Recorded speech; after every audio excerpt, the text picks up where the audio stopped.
언뜻 요가 강사 같기도 하지만 진짜 직업은 따로 있다는데. 의사 선생님이시네. 유명하신 분이어서 저는 알고 있어요. 몸짱 의사로 소문난 재활의학과 전문의 이고은 원장. 이렇게 가버리면 환자들의 재활을 돕는 의사지만 그녀에게도 아팠던 과거가 있었다는데. 둘째 아이를 출산하고 허리 통증, 골반 통증 계속 아프고 너무 힘들었어요. 그래서 정말 걷지도 못할 정도 다리를 일주일 동안 질질 끌고 다니는 경우도 있었어요. 출산 후유증을 치료하고자 시작한 근력 운동과 필라테스로 건강을 되찾은 이고은 원장. 그래서 제가 볼 때는 특히 여성분들의 이렇게 어머니들, 그러니까 정말 할머니들까지 가지고 있는 불편한 증상들이 운동으로 정말 근육을 키우면 대부분 많이 좋아지시지 않을까 하고 생각합니다. 그렇다면 그녀의 일상 속 근력 관리를 어떻게 하고 있을까? 그녀의 하루를 살펴보기로 한 제작진. 그런데 환자를 벽으로 민다? 이렇게 엉덩이에 힘 딱 주면서 쭉. 이게 대체 무슨 상황인고 하니 벽에 기대서 하는 하체 운동법을 전수하는 중이라는데. 엉덩이가 무릎 정도만 가게 이렇게 앉아보시고. 중년 이후 약해질 수 있는 근육들, 특히 허벅지, 엉덩이 근육을 단련하기 위해서는 벽을 이용하시는 걸 추천드립니다. 이고은 원장의 근육 키우는 법, 벽을 이용한 하체 운동. 중년 여성분들 같은 경우는 좀 이렇게 척추가 많이 굽어 있는 경우들이 많아서 허리를 제대로 펴기도 어려울 수 있기 때문에 잘못된 스쿼트 자세는 무릎에 부담을 주는데. 상체를 굽히는 동작보다는 고정을 해놓고 엉덩이랑 허벅지에만 좀 집중을 할 수 있게. 여기 이제 벽에 기대서 빈 의자에 앉아 있는 거죠. 상체를 벽에 기댄 채 운동할 경우 무게 중심이 뒤로 가면서 무릎에 가는 부담이 적어진다는 사실. 휴식 시간 짬을 내 운동을 하는 그녀. 근육을 키우기 위해선 운동만큼이나 중요한 게 있다는데. 짧은 고강도 운동 후 무언가를 먹기 시작하는 그녀. 운동이 끝나고 꼭 챙겨야 하는 간식이라는데. 저건 뭐죠? 과자인가 보네. 그냥 과자가 아니라요. 단백질 과자예요. 근육 생성을 위해 운동만큼 중요하다는 단백질 과자. 최대한 그 근육 손실이 일어나지 않고 합성이 더 일어날 수 있게 해주는 거죠. 보통 운동하시고 나서 바로 이제 이렇게 단백질 같은 거 요리해서 드시거나 하시는데 직장이다 보니까 제한적이라서 평소에 이렇게 이제 단백질을 과자로 만들어서 요리해서 좀 가지고 다닙니다. 제가 볼 땐 저 오리일 것 같습니다. 저 새우 아니야? 이 과자의 정체를 밝히기 위해 그녀의 집까지 따라갔다. 이게 바로 그 단백질 과자의 정체입니다. 닭가슴살로 과자를 만들어서 먹고 있습니다. 저분은 만드시네요, 이거를? 과자의 정체는 닭가슴살. 만드는 방법도 간단하다. 닭가슴살을 얇게 썰어 에어프라이어에 넣고 15분 정도 튀겨주면 닭가슴살 칩이 완성된다. 초간단 단백질 과자. 닭가슴살을 저렇게 해서. 한편 저녁 식사를 준비하는 그녀. 언뜻 별다를 게 없어 보이는 평범한 메뉴들이지만 알고 보면 단백질 위주의 균형 잡힌 식단이다. 사랑스러운 딸들과 함께하는 행복한 식사 시간. 식사 후 아이들과 꼭 챙긴다는 이것. 또 하나의 근육 키우기 비결이 여기 있다는데. 뭘 타는 것 같아. 식사 후 항상 그녀가 마신다는 음료의 정체는 무엇일까? 파인애플 식초예요. 파인애플 식초. 식초를 타서. 파인애플에는 단백질을 분해하는 효소가 들어있어요. 그래서 이게 이제 식초랑 만나면 더 그 작용이 상승이 되는데요. 그래서 이제 단백질을 저희가 많이 먹었으니까 소화 잘 되고 흡수도 잘 되고. 맛있지? 엄마의 건강한 식생활 습관 덕분에 덩달아 튼튼하고 씩씩하게 자라는 아이들.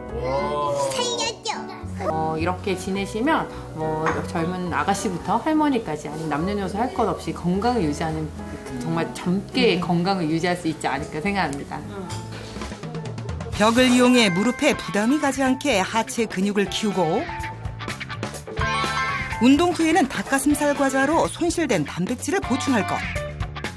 식사 후에는 단백질의 흡수율을 높이는 식품을 섭취하는 것 또한 놓치지 마세요. 악력이 약해져 병뚜껑도 못 따고 젓가락도 잘 못 잡던 박용재 씨. 대체 악력과 혈관 질환은 어떤 관계가 있는 걸까? 성인 19세에서 80세 남녀 5,600명을 대상으로 네. 악력과 혈압의 관계를 분석해 보았더니 악력이 가장 낮은 그룹에 비해서 악력이 가장 높은 그룹의 고혈압 유병률이 최대 85%나 낮게 나타났습니다. 굉장히 관련도가 높은 거네요.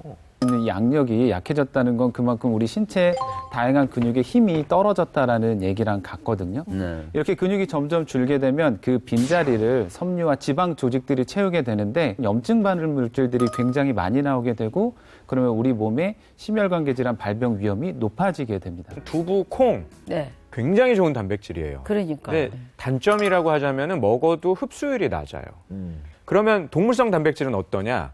일단 식물성 단백질에 비해서 흡수율은 굉장히 높아요. 단점이라고 하자면 포화지방 같은 지방을 너무 많이 섭취할 수 있고 조리 과정에서 또 좋지 않은 그런 물질들이 생성될 수가 있고요.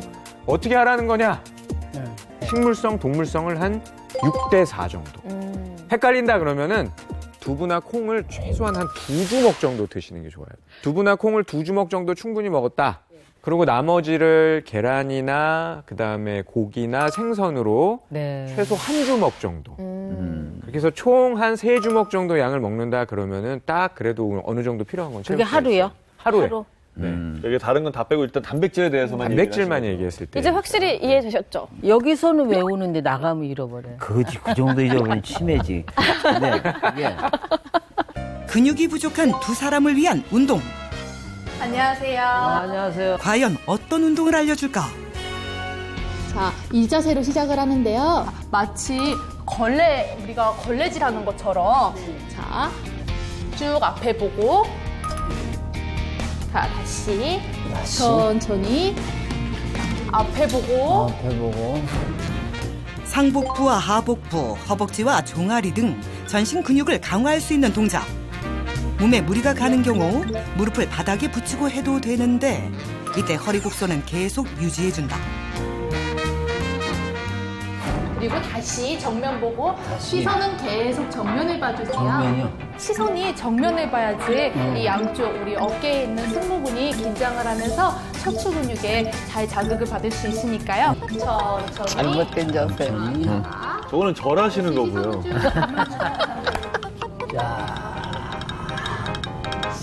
근육들이 지금 굉장히 잘하시는데요? 있어요.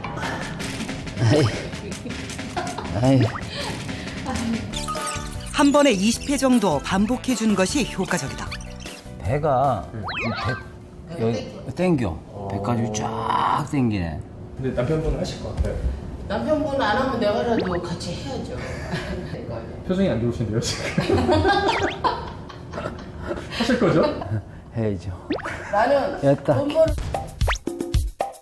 난 맨날 단백질 찾는다고 먹는다고 그랬는데 그게 아니었더라고. 단백질이 뭐. 그래서 제가 음식을 통해서 단백질을 잘 섭취할 수 있는 방법을 네. 오늘 알려드릴게요. 오늘의 요리 처방사 김선영 요리연구가 네, 선생님 오늘 제가 오징어, 두부, 청경채 찜을 알려드릴 거예요. 단백질 섭취 비율을 맞춘 첫 번째 요리. 식물성 단백질이 6대, 동물성 단백질이 4. 그러니까 6대4 비율로 드셔야 돼요. 두부 한 모와 오징어 반 마리 섭취 시 단백질 비율을 맞출 수 있다. 자, 일단은 두부는 으깨줄 거예요. 만두속 같은 거 할 때 많이 이제 이렇게 하죠. 양질의 동물성 단백질이 가득한 오징어는 조리 시 소화 흡수율이 더 높아진다. 요것도 넣으면 좀 예쁘겠죠. 동그랗게 된다. 맞아요. 네, 그냥 해 먹어도 맛있겠죠. 집에서 해 드실 때는 이거 그냥 전으로 지져서 드셔도 맛있어요. 요거는 또 쓸 거예요. 요리하고 남은 청경채 줄기도 알뜰하게 활용 가능. 이렇게 집어넣는 거예요. 청경채를 저렇게 먹는 것도 처음 봤네요. 이렇게 하고요. 줄기와 잎에 반죽을 담고 10분 정도 찐 후 기호에 따라 소스를 뿌려준다. 동물성 단백질과 식물성 단백질의 비율을 맞춘 오징어 두부찜 완성. 그러니까 과연 그 맛은 어떨까? 맞아요. 소스를 딱 찍어서. 나를 진짜 먹어도 돼? 마마. 눈물 날라 그래.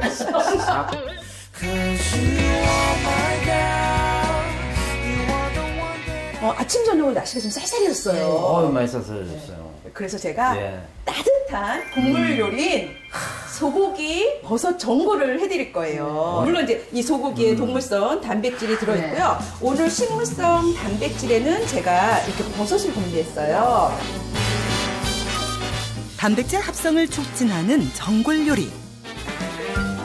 다양한 채소들로 몸속 부족한 식이섬유를 채울 수 있고 버섯과 배추의 풍성한 식물성 단백질과 소고기에 든 동물성 단백질이 만나 시너지 효과를 낸다. 그래서 이제 한 번 더 해 전골을 끓일 건데 육수를 안 넣을 거예요. 그냥 물을 넣을 거예요. 육수 안 넣고 무슨 덜하지 않으세요? 그쵸? 예. 자, 요게 뭐냐면 다시 이거를 밑에 이렇게 깔아주잖아요. 다시마만으로도 감칠맛 나는 국물을 낼 수 있다. 단백질의 체내 흡수율을 높여주는 소고기 버섯 전골. 이 버섯하고 소고기에 들어있는 대표적인 아미노산 중에 하나가 류신이라는 아미노산이 있거든요. 기본적으로 대부분의 단백질에서 오는 아미노산은 거기에 암모니아라는 독을 품고 있어요. 그런데 이 류신 같은 아미노산은요, 이 암모니아 같은 독소를 만들지 않아요. 그러니까 간에서 대사할 필요가 없이 바로바로 그냥 근육에서 에너지를 쓸 수 있고 근육량을 늘리는 데도 도움을 줄 수 있다라는 거죠. 특히 나 같은 사람이 좀 먹어야 되겠네요. 간이 안 좋은 사람도 역시 맞아요. 예. 특히 우리가 간이 안 좋을 때 주는 대표적인 아미노산이 이런 류신 같은 아미노산. 난 사실 고기 별로 안 좋아하거든요. 물론 먹어봐야 알겠지만. 네. 그래서 고기값은 안 된다 했는데 이거 먹어보고 맛있으면 또 고기 해달라고 어떡해. 지금 겨자에다가 제가 물을 넣어가지고 과연 고기의 맛을 알게 될 것인지. 난 고기 싫어하는데 좀 더 주세요. 안 이제 해줄 선생님 게 때문에 지금 고기 맛을 알아서 큰일 났어요. 오늘 저 굉장히 기분이 안 좋습니다. 저도요. 평소 같으면 여기 이제 요리가 나와야 되는데 오늘은 저 식재료만 나와 있어요. 너무 실망스러운데요? 이게 뭔가요? 여기서 요리를 하라는 것도 아닐 것 같고 이거 왜 이렇게 하신 거죠? 앞에는 체중 60kg 정도의 노년층에게 하루 동안 필요한 단백질 함량을 이 식품으로 나타낸 건데요. 이만큼을 이게 지금 이 중에 하나만 먹으면 된다는 게 아니라 이거 다 이만큼을 먹어야 하루에 되는 다요? 매일매일 체중 1kg당 1g의 단백질을 섭취하라고 보통 권유를 드리고요. 어르신들께는 그보다 더 많은 양, 체중 1kg당 1.2g 이상의 단백질을 섭취해야 부족해지는 근육을 증가시킬 수 있고 근기능을 향상시킬 수 있다고 합니다. 그러니까 이게 다 먹어야 되는 거네요, 그러면. 다 먹어야 되는 거예요, 하루 생각보다 동안. 양이 많네요. 모든 식품에는 단백질만 들어있는 게 아니에요. 아니죠. 네. 단백질이 많아야 한 20%밖에 안 들어있으니까 70g의 단백질을 섭취하려면 단백질 식품으로 따지면은 적어도 한 450g 정도. 의 식품으로 섭취를 해야 단백질이 그 정도가 들어오는 거예요. 엄청 많이 먹어요. 아까 제가 세 주먹이라고 한 이유가 그래서 얼추 맞는 거예요. 그러네. 이렇게 하면 이거 세 주먹. 세 주먹. 네. 네. 그러니까 단백질 자체가 장기, 세포, 뭐 뼈부터 머리카락 온몸을 다 구성하고 있고 내 몸에 일어나는 모든 것은 다 단백질 노름이다. 이렇게 생각하면 되니까 단백질이 부족하다 그러면 내 몸에 모든 게 부족해지고 내 몸에 모든 대사가 안 된다고 생각해야 되는 거예요.